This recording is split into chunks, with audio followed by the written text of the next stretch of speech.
Straight up. Hey, what's going on? What's going on, my happy people?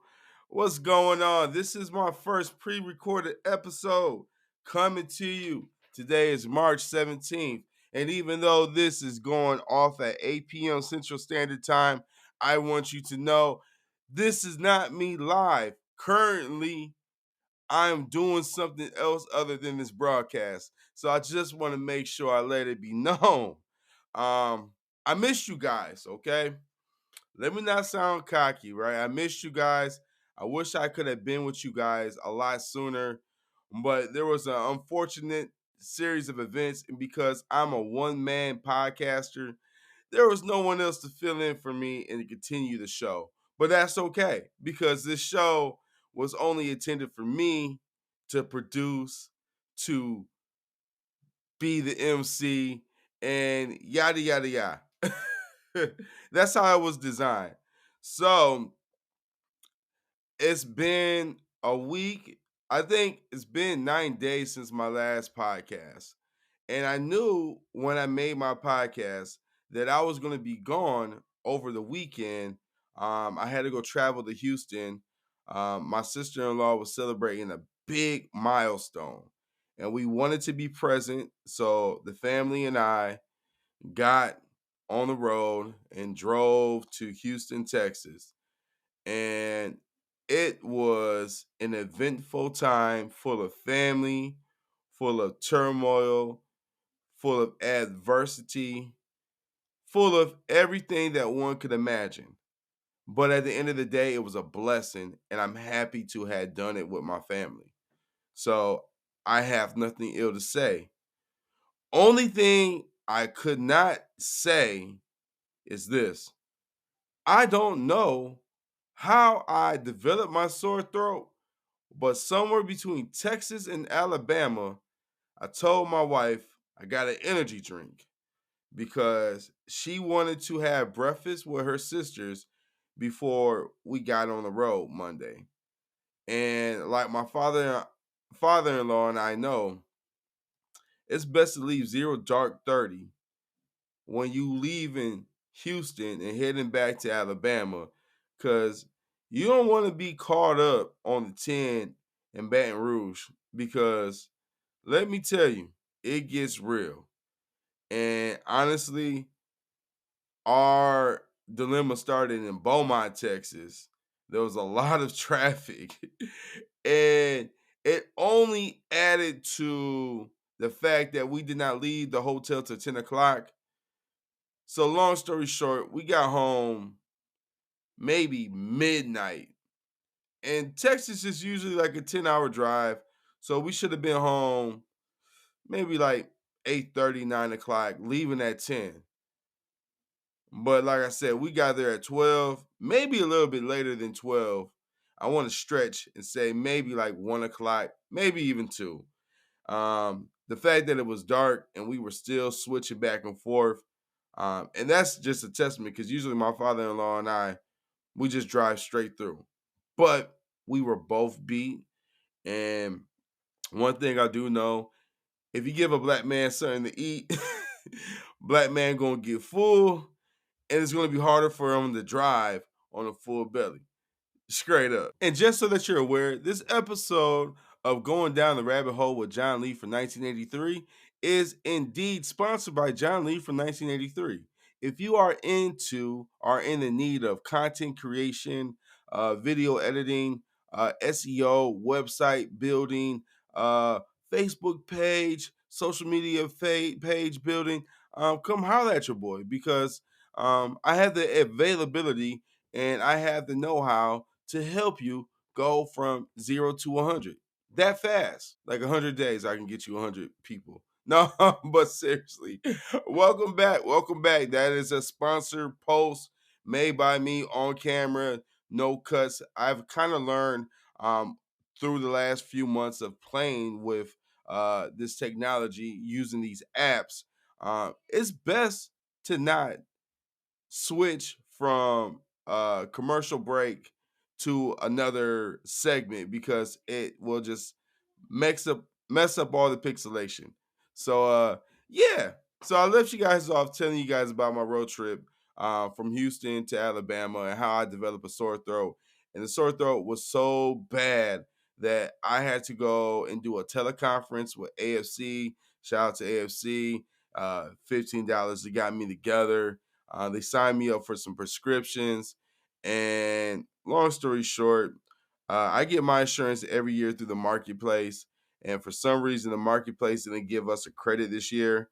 We had to go back, fix it, and now we are in the process of appealing their decision.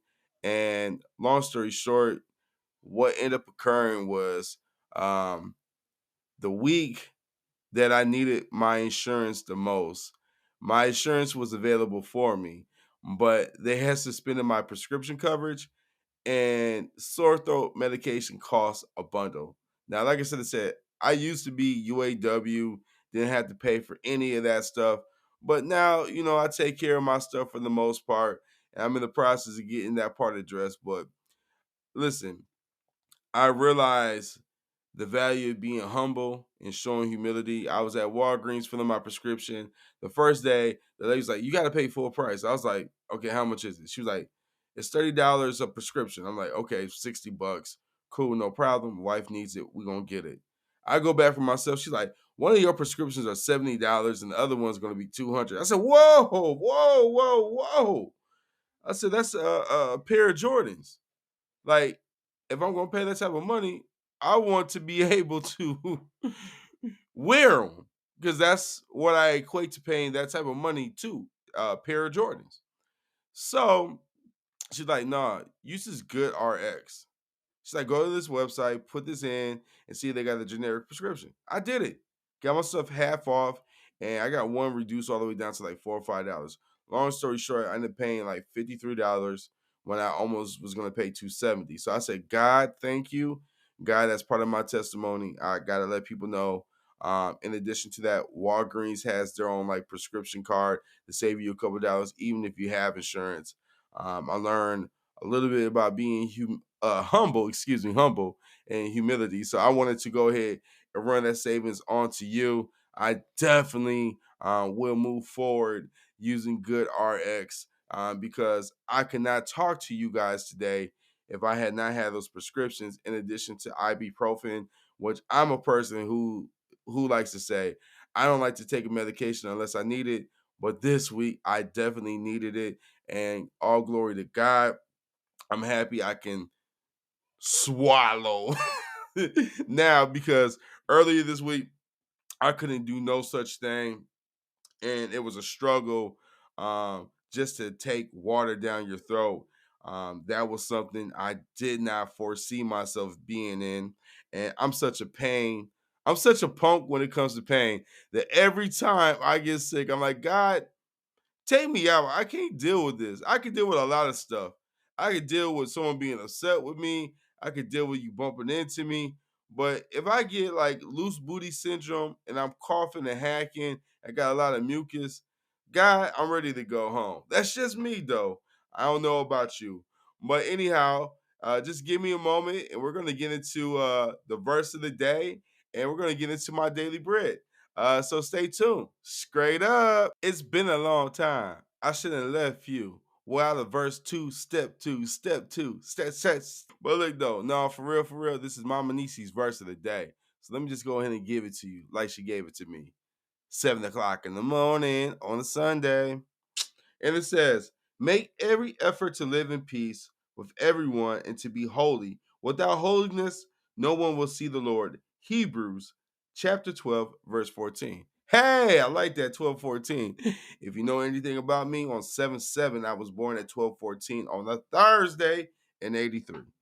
Um, that's a blessing.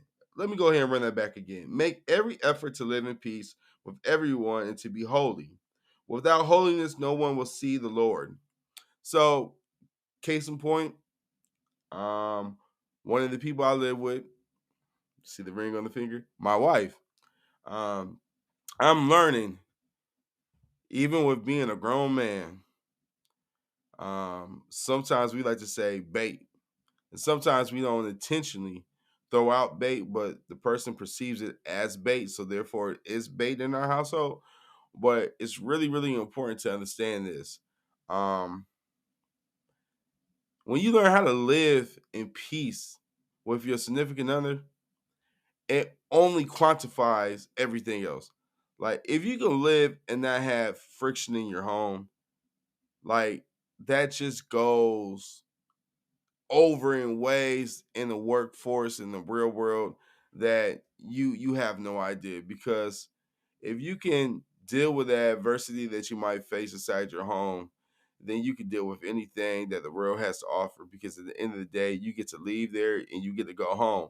But the person that you go home to, if you can learn how to master that, that is a message. That is a blessing. That is something that I can't yet quantify. So, Mama Nisi, as always, love you. Thank you so much for the verse of the day. Please feel free to make this applicable tomorrow, the day after, and any other day. Don't be like, well, John, you just gave it to me at 8 o'clock tonight, 9 o'clock Eastern time, 7 o'clock Mountain time, 6 o'clock Pacific time, or it would probably be like 5 o'clock Pacific time. Like, so how's that applicable to the day? Use these verses whenever you want to use these verses, okay? These verses might be delivered sporadically right now, but they're always a blessing when you choose to use them. So make sure you use Hebrews chapter 12, verse 14 at your discretion, because it will be a blessing and it will be applicable to you. You understand what I'm saying?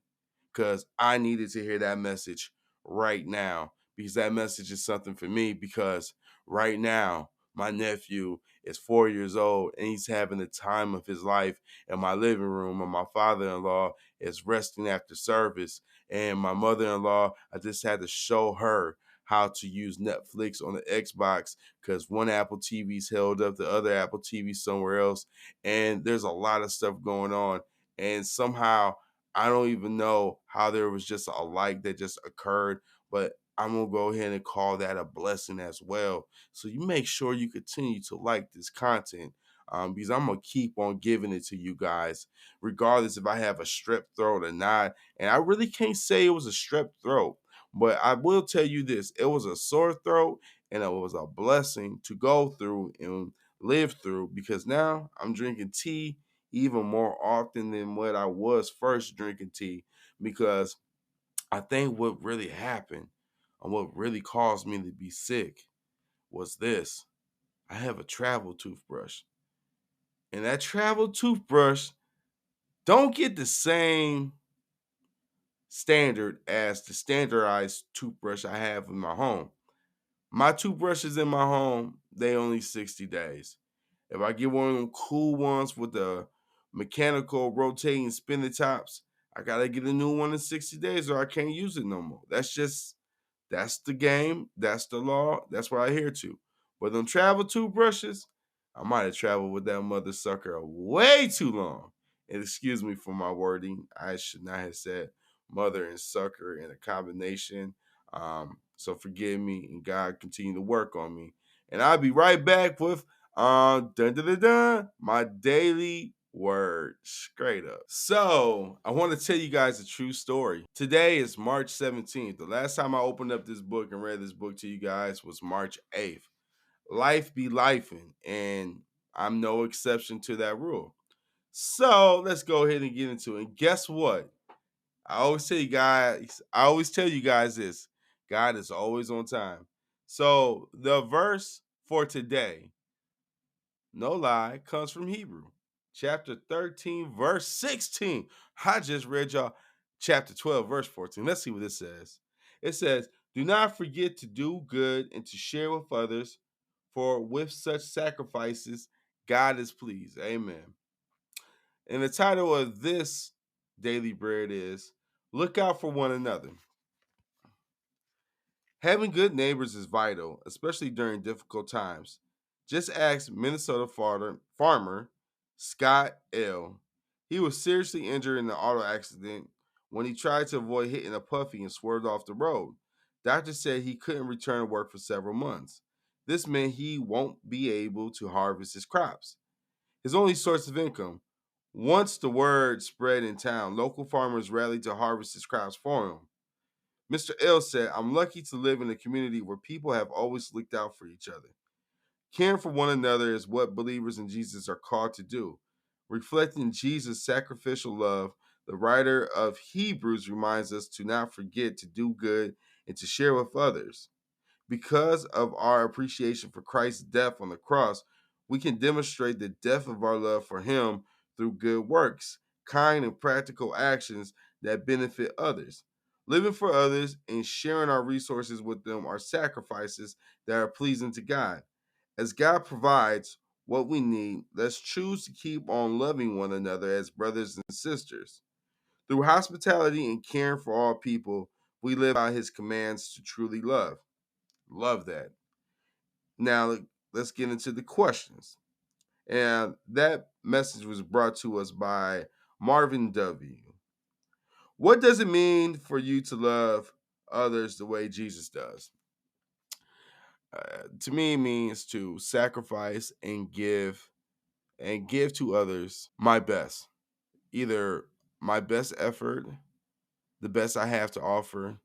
I would never want to give somebody something I no longer valued. Case in point, my cousin, um, we had a conversation with my father-in-law, and I said, I got this bedroom set that I got for my girls no more than 2 years ago. My children are 17 and 15. They outgrew that bed.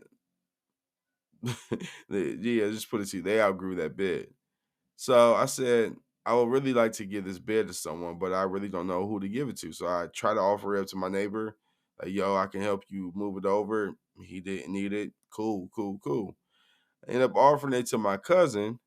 And just yesterday, my daughter and I, we drove up North Alabama to deliver the bed and the mattress and give it to them. Subsequently, while we were giving it to them, I realized that I didn't have all the pieces, and I tried to look up like the instructions online.